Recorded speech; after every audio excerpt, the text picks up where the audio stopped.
بسم اللہ الرحمن الرحیم۔ بہت ساری ہمارے مائیں اور بہنیں پریشان ہیں کہ ان کے اولاد نہیں ہوتی ہیں۔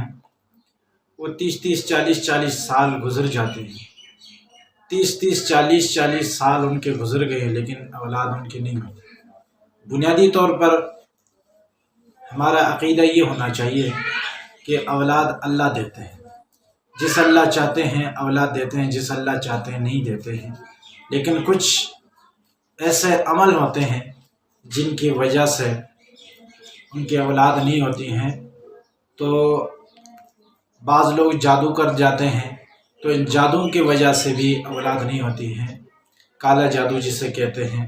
بہت سارے لوگ اس قسم کے جادو کے ذریعے سے وہ اولاد بن کر دیتے ہیں، لیکن ان سب کے توڑ یہی ہے کہ قرآنی آیات کی طرف ہم رجوع کریں، قرآن کی طرف ہم رجوع کریں۔ تو قرآن ہمیں یہ کہتا ہے کہ اللہ رب العزت جسے چاہتا ہے اولاد سے نواز دیتے ہیں، اور جسے چاہتا ہے اللہ نہیں دیتے ہیں۔ جسے چاہتا ہے اللہ بیٹوں سے نواز دیتے ہیں، جسے چاہتا ہے اللہ رب العزت بیٹیوں سے نواز دیتے ہیں، جسے اللہ چاہتا ہے اللہ بالکل نہیں دیتے ہیں۔ تو اس لیے ان ماں اور بہنوں کے لیے یہ ایسی عمل ہے، آپ اس عمل کو کریں، انشاءاللہ العزیز اللہ آپ کے گود کو بھی اولاد سے بھر دیں گے۔